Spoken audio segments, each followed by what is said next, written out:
up a bit after the first few stages of the tournament. However, a huge test here for Detonation Focus Me up against the still undefeated VEG as we'll get ourselves into the draft. The first ban is Nico. After the last game, I cannot blame them. And I have to think that Sona and Tarek will be banned away unless we're going to get some serious mind games. VEG obviously came to the stage. They had a lot of prepared drafts, a lot of prepared counters, pulling the Heimerdinger away from Saros. So maybe they leave it open and they have some sort of counter in the bag that they've been practicing. Very curious how this draft is going to play out. Well, there's another ban away from Gadget. Of course, they can flex it around, but Karthus will be the next loss there, followed by Rise. And then VEG banning away Jarvan and Silas now with one more to go. And this is your moment. Is this going to be one of the Sona Tarek combo? Are they going to let it through? Heimerdinger also open available. Well, there's Nocturne, so we'll see what they want to pick here. They will take the Tarek. Okay. VEG, what you got? There needs to be something in the bank right now. It feels like every time I see Tarek Sona, I'm just like, give MVP to whoever invented this lane phase. This thing is broken. How do you deal with it? We keep saying this again. Usually you see something like a Varus, usually you see something like a Blitzcrank, something very aggressive, but no one has been able to steamroll this combo hard enough to not deny them their big power. And as you said, you really know what you're getting with Detonation Focus Me as far as, wanting to play up scale and then team fight. Sona Tarek is maybe the best at enabling that style of plays. So first things first for the Hecarim there, which has also been highly contested all tournament long, but we'll see what the second pick is here for VEG. If you have a poor lane phase, just skip it entirely. That's the Sona Tarek motto. Doesn't matter. Well, we'll see if they do take the Sona. I don't think so. VEG probably have something else prepared. There's also the fact that Heimerdinger can slip through, so you could have a potential where Yutapon gets the Sona Tarek combo bottom, and then Saros still gets the likes of his Heimer. Well, there is the Varus that you mentioned. Again, wanting to play with pressure, certainly, in that 2v2, but this pick somewhere in here will be Sona, and then we'll see what else Detonation Focus Me won. And this does tell me that it's probably going to be the Kench that comes out for Santos down there. Usually you see the Varus Kench, so it tells me that VEG, they're not going to 5v5. They're going to try to split up the map. They're going to try to make use of the mobility of the Hecarim of the Kench if it does get locked in, and we're looking towards a 1-3-1 style of comp. Much like, as you said, skipping the lane phase is a great way to, just get to the way you're strong in team fighting. Skipping the team fighting that's a Blitzcrank! Yes! Okay, here we go. I was like, it's going to be the 1-3-1. I don't agree with this. I thought I had much more time. I had no time. Blitzcrank locked in. He lays it down. So the cool thing about Varus Blitzcrank is Varus gets so much control over the wave because it feels like he can just turn on when he wants to have priority by when he just wants to spam out his abilities versus his natural push range. And you just want to clear those minions and you just want to open up for Blitzcrank. Just start taking the pot shots. Talk about one punch man. Santos. He's looking for one punch man. It was once described to me by my great friend Papa Smithy as Blitzcrank in a Sona is kind of like shooting fish in a barrel. As soon as you hit one, it's all over for that fish. And Sona is the fish in this lane. So we've got the Kindred there for DFM as well. So tripling down, I would say, on that kind of scaling team fight. But that, of course, moves us into phase 2. We've got Vladimir and Corky Band. But they're taking the bluff. They're trying to see if they can break them in the lane phase. Because you have to think, if this Blitzcrank doesn't work out in the lane, this isn't the likes of the Pyke. It's not like Sanchez can unlock himself and start roaming around as easily. Yeah, Blitz can do it, but it is just harder. So it's a unique pick. If they're not successful in the lane phase, I really want to pay attention how VEG Squadron make the Blitzcrank count on the map versus something like the Tom Kinch that could have been. Also fairly bold for VEG to say, Sona Tarek's pretty good.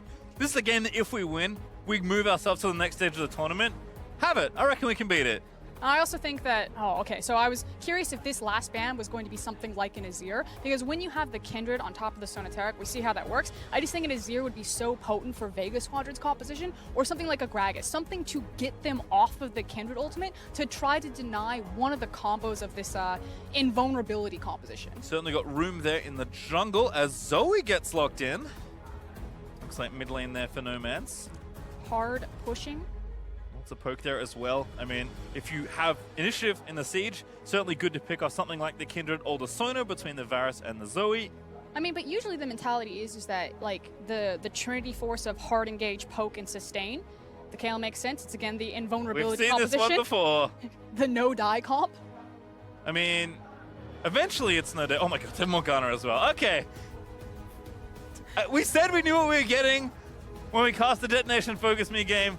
This is, I would say, for their play this tournament, the quintessential Detonation Focus Me call. If you could hand them 5 blind picks to play the style they want to play, I'd probably give them these 5. But the key thing is that VEG knew this was coming. We already see this composition, so, you knew it was coming, you let them have it, Now it's on you. If this works, yes. Golf clap for Vega Squadron. You guys did it. You proved that you were the better team, that you could outdo the competition. If you lose, you have no one to blame for yourself. I mean, you say golf clap. The shark in the audience is going to be going absolutely wild because, again, remember, this is a win and in for Vega Squadron as Aurelia will be the last lock in there for Boss there in the top lane.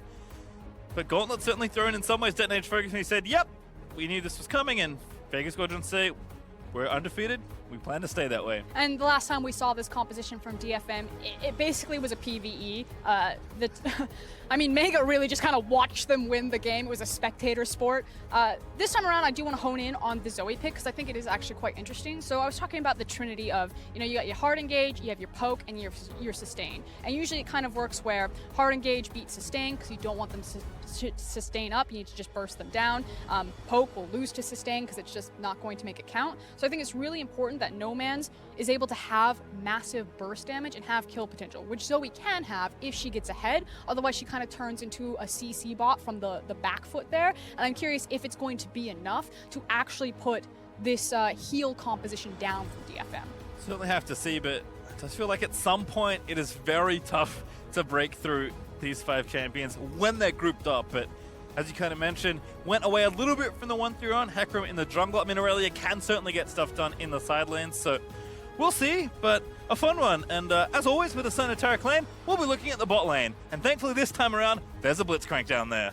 Yeah, I am very curious how they're going to transition the Blitzcrank to the rest of the map. This is the one that matters. If Vega Squadron win here, it's all over. They can just walk through if everyone beats everyone, and they get to be first place, face the LMS. If Detonation Focus Me win here, we have the possibility of a tiebreaker. Well, of course, a must win for either side means a fun game is ahead as Santa's moving there with his jungler. With Blitzcrank, you always have to think, is some level 1 play happening? The answer right now is maybe. But look at the 5-man, not a 5-man stack, but I believe a stack here in that bottom try.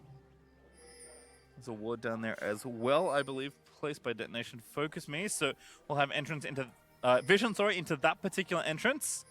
This is a spot of old here for Blitzcrank, hoping somebody silly goes over the wall, but DFM are at least sticking together. If they're going to invade, they'll at least have to fight all of us. No one's in that brush. Yeah, Santa's there, just like you're saying, it's the classic Blitzcrank. If someone is not paying attention and standing in that brush, maybe I force a flash over this dragon pit. Because it's the classic, though, most people know not to stand in that brush when you're up against a Blitzcrank, so... I feel like there's a classic formation that when you are against a Blitzcrank, it's that everyone just, like, clumps together in darkness, and you just wait. You're like, okay, someone's dying here. Either they walk into us, or... Instead, it's just one hook. Not too much commitment there for the Blitz. And everyone's going to walk away and start their jungle camp. Spot lane here for DFM will help out Steel. He's back on the Kindred. And Steel has played Kindred a couple of times in the finals. I don't think it's the best champion for him. Again, if we talk about June and Shinny have been struggling with their lane phase and how they're jungling around their lanes, I think Steel has also had kind of the same problems, but maybe this time around it feels a lot better. He's certainly a good team fight jungler. Well, definitely curious to see how this plays out. Varus, as you mentioned, a lot of ways for him to get lane priority pretty early. Has the Grievous Wounds there on VE to help reduce some of the healing, and Tarek, not the most violent 2v2 laner. I do want to talk about Coin Blitzcrank. Huge fan of Coin on Blitzcrank because I think he's a very mana-hungry champion, especially how it works with his kit, as well as allowing him to get multiple punches off. So I love Coin on Blitzcrank. It feels like you can just sit there forever, especially against Sonateric, and just constantly have the mana pool to throw out as many hooks as possible. Yeah, if you saw at level 1 when he threw the hook, it's about 45% of his mana at level 1, so certainly is good to get the refresh there. Also, good job Steel does get that first mark there as he passes towards the top crab, so happy days there for Kindred early on.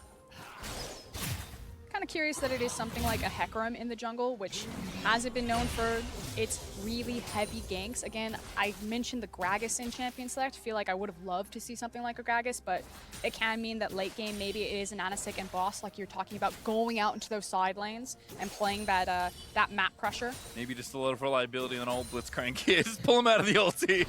I just think it's a little bit scary for a jungler that doesn't have as easy gank access as something like a Jarvan or a Rek'Sai, especially when you're against such a scaling composition, because you really do want to make an impact early on against them. Judging by the mana pool, it looks like Santa's landed a hook onto Gang.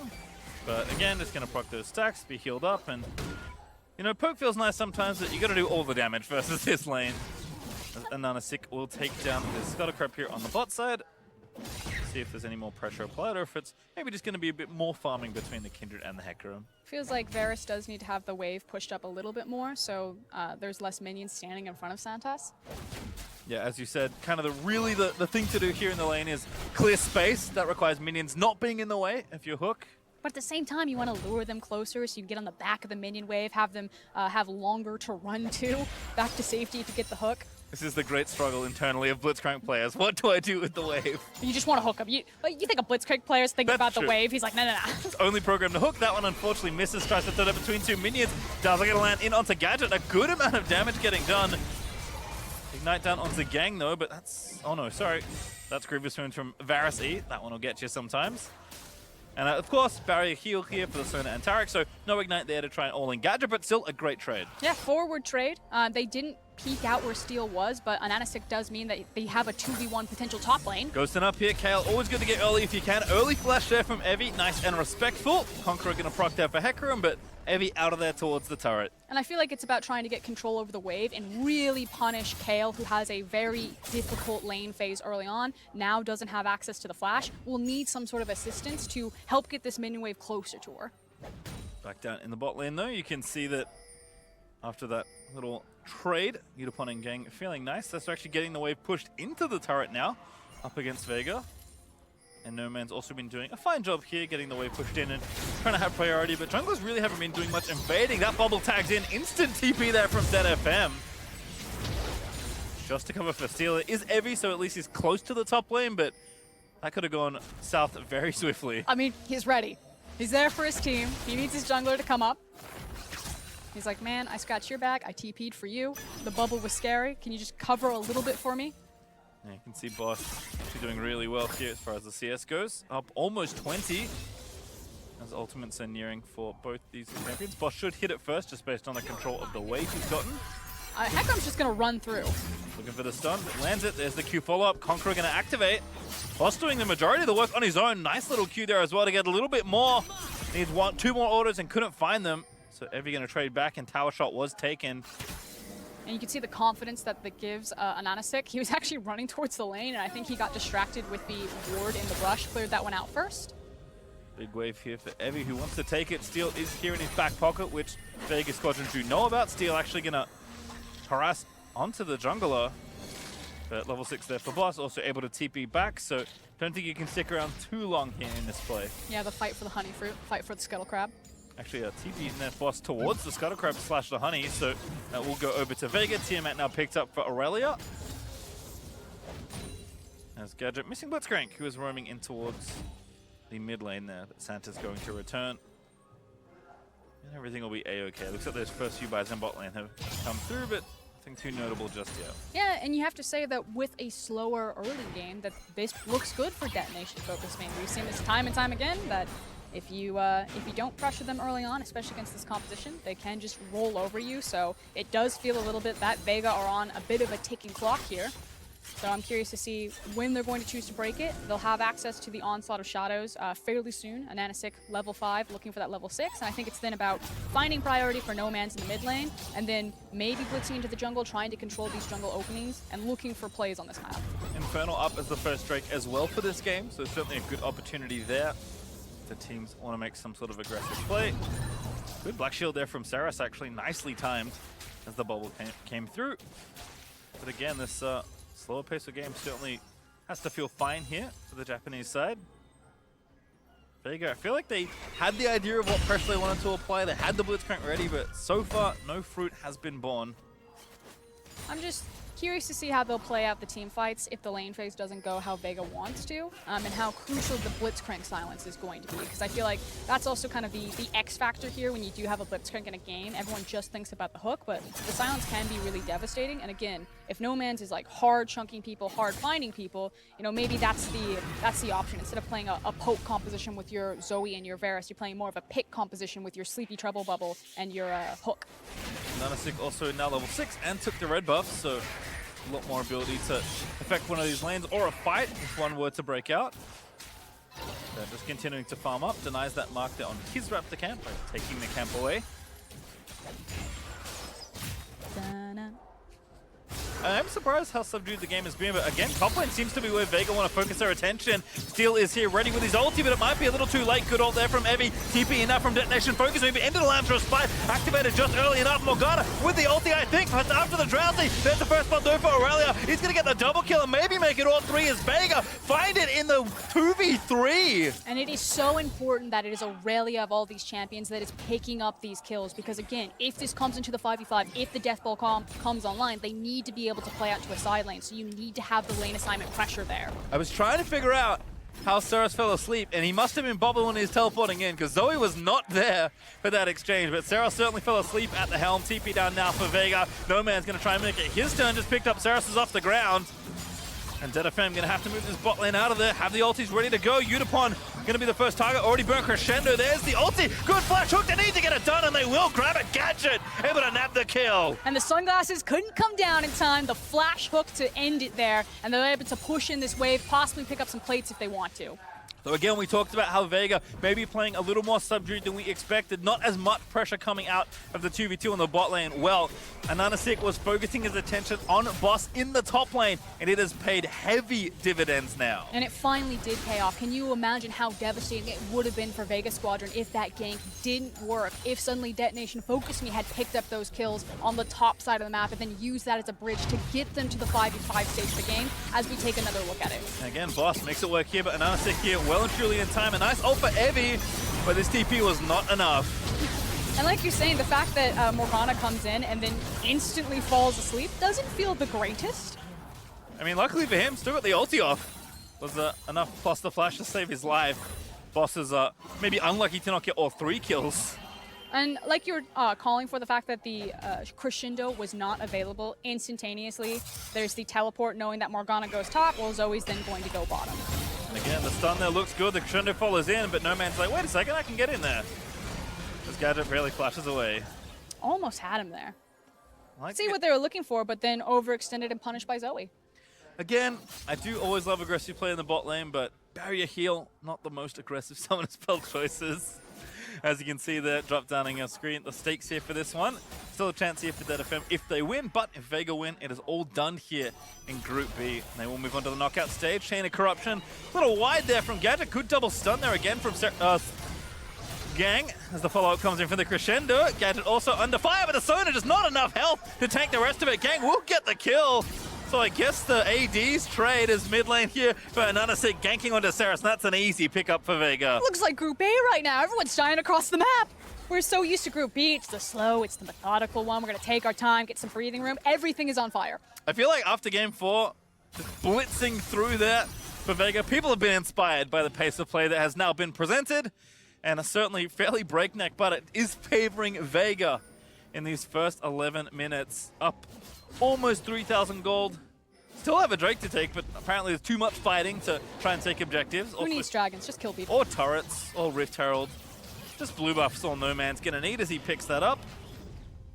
It feels like it's about the right carries that need to get springboard and get this attention from Vega Squadron. Again, we talked about how important it is for Aurelia to start popping off. I feel the same way about Varus. We talked about how Callista's a 2-item champion. Varus also sits in that pocket, so if you can get him ahead of the clock on those 2 items, maybe you do look for an early grouping of a 5v5 because he can make such a devastating chunk into Sona and Tarek before they really get going. I feel kind of bad because this was such a great start here for DFM, but Udapon just doesn't have enough health to do anything. If he was playing a regular AD carry, maybe we'd be looking good, but unfortunately Sona does not have the base stats to withstand that 2v2 as we watch this gank from Ananasik. Yeah, and then meanwhile you've got the drive-by here.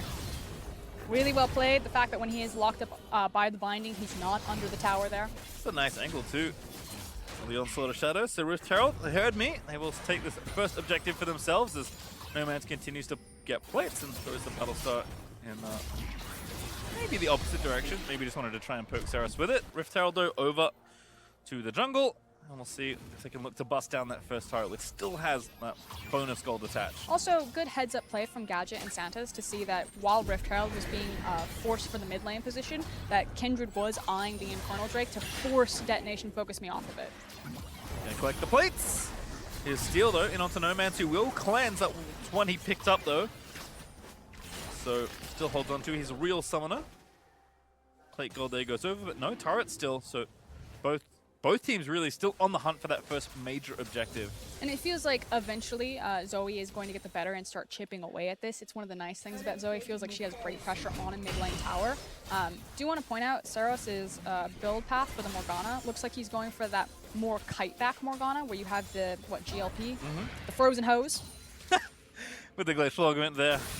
Makes a lot of sense. We'll likely see Twin Shadows as well. Yeah, but it's a very different build path and kind of play style for Morgana. It's no longer kind of the flash forward into Hourglass for the ultimate Morg. It's more about throwing out those bindings, playing Yahtzee, see what you get. He's the Ziggs Karma player, okay? He's all about it here in the mid lane. But No Man's maybe starting to get the better of him.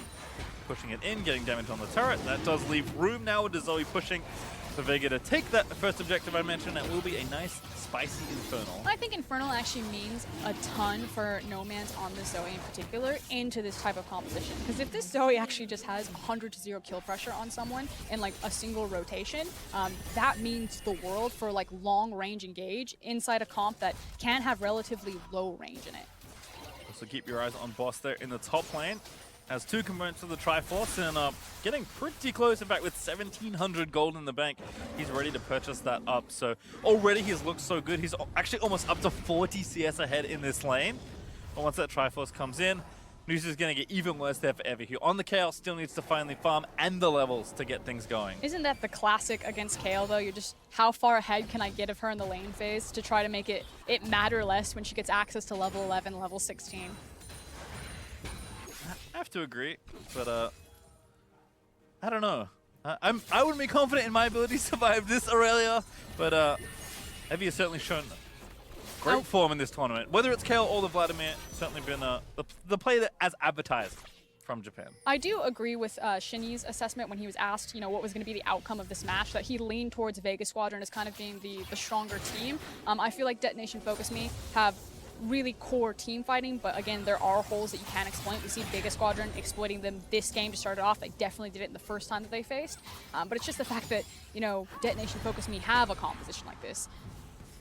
Again, have to wait, but again, still with no turrets being gone down, that gold lead's actually massive, because you would expect to have taken a turret by now, maybe with the Rift Herald, maybe just with your pressure, so there's still a lot of standing gold for you to pick up. And given that the enemy team is kind of waiting for things to happen, finally I think the levy breaks a little, and they will take that top outer turret. And of course, where else would the gold go but to Boss, who has now finished that Trinity for us. But it does mean that you're now in this pocket where Vega can try to muscle around the map a little bit more, whereas DFM are still playing slightly from the back foot, not just because of the gold disparity, but because of what pocket they're in terms of what items they have available to them. I think there is certainly some onus on Vega to, use the advantage they've built to try and convert it into something other than just a farm lead. But they've done a decent job of that so far. They want this mid turret as well. Boss actually roamed down from the top lane to get it going, but Saros with a beautiful GLP is going to force the flash out of No Man's. That was a scary flash. That was a hair away from locking down Zoe anyway. Had the cleanse ready as well, but does commit the summoner with the longer cooldown, as Gadget also getting good damage done to this turret. Gonna stand there, deliver a few more arrows in, but not quite enough to take it down. Just pokes onto gang, but as we mentioned, poke doesn't really work here. You ever seen a Kayle gank? I mean, I don't think we're gonna see I didn't really one today, see it there either, but I haven't seen an attempt at one since the old Kayle where some players fail. Buckle up. Here we go. All right, Evie's going to go in. Udapon again with Gang. Good crescendo starting it onto Gadget. He's going to flash. Tainted Corruption might should be enough to save him as Sanchez going to silence everybody running back towards the turret. Will get dazzled. There's the ulti. They're going to dive in. Sanchez already dead, but Gadget, he's going to be the target. He's got no flash. Everyone's invulnerable, and Udapon able to clean up that kill. And that's how the Kayle gank goes. It basically just extends the runway. You don't stop at the tower. You run past the tower. Yeah, you think you're safe when you're out of turrets up. Not against this competition. Even Steel was down there just in case they needed another invulnerability. They didn't, and they get the 2 kills. But I do want to give props to Tarek right there, making sure that he connected with the CC chain to start that one off. I think if he had missed it, it would have been a different story. I think Sona Tarek, in the eyes of a lot of players, is like, it's pretty straightforward. These champions aren't that difficult, which, for the most part, I agree with. As far as, execution, Gang and Udapon have actually been playing this lane really well. I mean, you're never going to kill somebody. but they found good trades, and they do stuff like this. Again, the teamfighting strength is there, but this skirmish was nice as well. I feel like it's you know, when you play a Caitlyn who just is so obnoxious because of how her kit works versus like playing like someone who masters Caitlyn, and at that point you're like, this champion is broken. Why does someone have so much range like this? It's absolutely devastating. So it's like you're saying, that difference between Sona Taric are very strong, but when you have players who play it so well, it's even scarier. Speaking of scary. And suddenly, Evie, with his Trinity Force, is almost killing Boss. So, wow, words. He's also got level 11. And as you said, certainly one of the points that Kale looks to, that first item spike nice as well. And the countdown to level 16 begins for Oscar, and already level 12 there for Evie is. DFM, despite the gold deficit, still down 3 turrets. Vega have picked up those, so the outer ring has now been felled. Feels like in some of these exchanges, they're starting to turn the corner.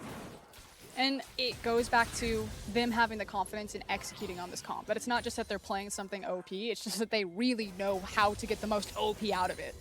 That's true. Playing it, you know, it's, yeah, kind of like you were saying, that mastery there. Instead of him grouped up, that's where they want to be. Infernal Drake up in 2 seconds. Oh, they're ready. I think they're going to fight for it.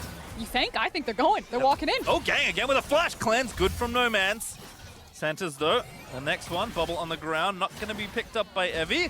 Finding Lance as well, and there's the Blitzcrank going to get hooked, but they can die. What a crescendo fights too there from Unipod. The KL ulti down, and Detonation Focus Me. An easy team fight win. You chose this, Vega Squadron. You saw it coming, you let it go through, and now this is the price that you pay. It's an Infernal Drake for DFM. Meanwhile, Boss, with that lead, is trying to make something happen over to the side of the map, but at this point, Vega, eject from the 5v5. You are all about these side lanes. Yep, I think Boss has demonstrated the plan that Vega will likely be committing to, but Infernal Drake now, this one over to Detonation Focus Me. Evie goes back to collect the rest of these waves, and of course get that valuable experience. Oh, No Man's! That was a one-shot. There we go, that's what we needed. That was without sleep as well, I think, but we'll have to ask that question later because Sarah's getting 1v1 potentially here by Ananasik. Already used the ulti, has the Trinity Force finished on the Hecarim, and Saras is just trying to dance his way out of there, lands the binding pull under. I mean, the issue with playing musical chairs there between Ananasik and Saros is that he was basically waiting for the cooldown to come back up for the Dark Binding. So Saros is like, it's fine, I just gotta stall here. Pick a side, just go, just chase him.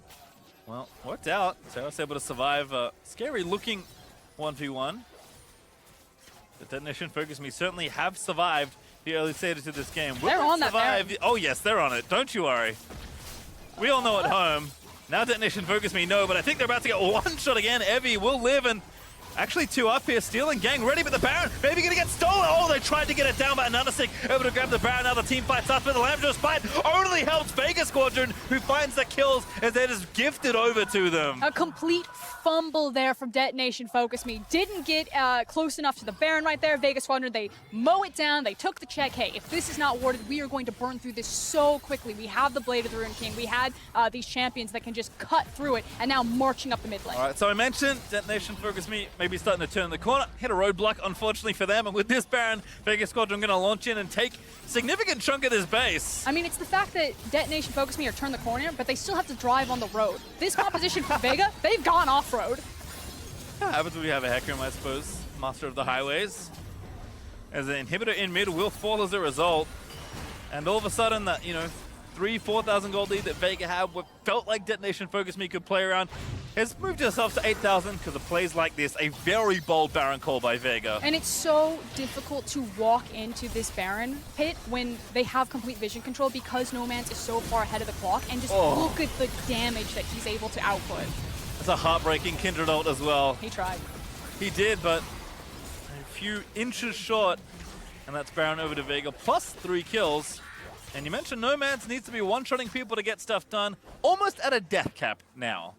That'll get it done. We're closing in on the 10k gold difference, but the fact that so much gold is piled into this Zoe, she was a beneficiary of a lot of the plates that went down into the mid lane. She's now 3-0-3, and I had the question, is Zoe's poke damage, is it going to go from poke to assassination? And because he's able to turn that corner, it means the world of difference against the healing potential of Sona Taric. Yeah, can't heal off death, unfortunately. I mean, I guess they have, some invulnerabilities.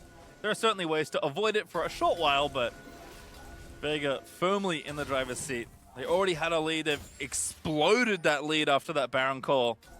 And still with a minute 20 left with the minions powered up, they're going to look to take even more away. Remember, super minions are charging down the mid lane. Santa's looking for the hook, barely misses onto Evie. Detonation Focus Me might again try that team fight. There's the ulti out, Chain Corruption, plus the Aurelia ulti just to kind of buy some time. Everybody bundled up, there's the Kindred ulti. Can't quite get Steel out of the pit, but again, Vega just pile in. Boss gonna try and find the resets, and Nanostic does grab Steel. But so many invulnerabilities, a good peel out there, does grab Gang, and now Evie gonna get chased down. Vega just have too much as Boss flashes forward, looking to try and take down Unipon. They only lose one, they lose two as Santas also will pay the price, but Vega still coming out ahead. I mean, the gold lead speaks for itself. It's now a teleport down into the mid lane. They're looking to end. So aggressive from Boss. TP just down the street to try and end the game as the rest of Vegas streams in. Unipon, there's no health to really play with. Saros trying to do what he can, but No Man's on a rampage, just obliterating people. And that's Nexus Turret 1. They're going to try and clean up the rest of them as well. Trinity Force users need to hit them, and another sick. I don't think you can make this one happen.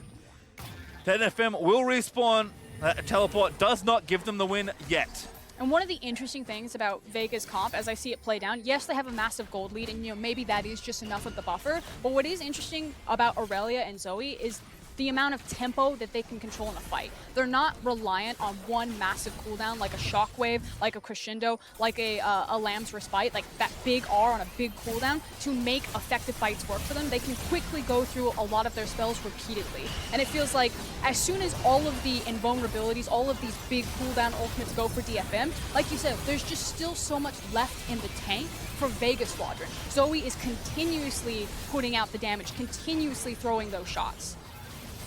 Again, even diving through the turrets gets two different people killed by the tower, but Vegas Squadron certainly have shown a pretty large streak of aggression so far in this group, and that has not stopped here as they will take a quick pit stop here at the Cloud Drake. But likely looking to continue to hammer down these turrets. And with Baron up in a minute 55, that's an easy next target if they even need it. And how oppressive they can be if they walk over, if they decide to, snuff out all of that vision. But like you said, they can just take a quick stroll down that bottom lane.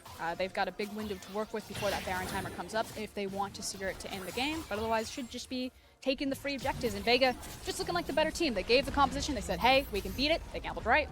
Yeah, I mean, DFM certainly signs of life showed their prowess with this comp, but not enough once that Baron really broke things open. And take a look at the DFM health bars, because with No Man's now finishing that death cap, they might not last too long if the skill shots can land. Mid inhibitor also still under fire, so working on this bottom inhib. And this is exactly where Zoe wants to be, just throwing at fish in this barrel, as here comes the last stand, possibly. They gotta go. Saros tries to find the ulti. Lance Spike gonna try and reset the rest of this fight. Evie looking for it, but again, Vega, there's too much left to try and play with. No Man's unstoppable, just finding pick after pick after pick.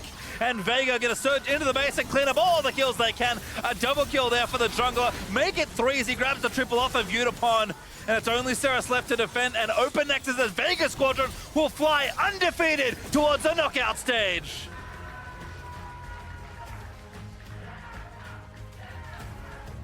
And Vega Squadron now joining the ranks alongside other CIS representatives like Albus Nox Luna, like Gambit Gaming. They said, you need to know our name, it's our chance on the international stage, and they leave a very big footprint on Group B. Only one game left to play, and for them, it won't even affect the scoreboard. 5-0, clinching themselves in the knockouts. DFM, they got the comp. I think they'd be very happy to play blind, like I said. They played it fairly well, but as you mentioned for us, Grant, Vega, just the best team in this group, and at the end of 5 games, I think we can very confidently say that.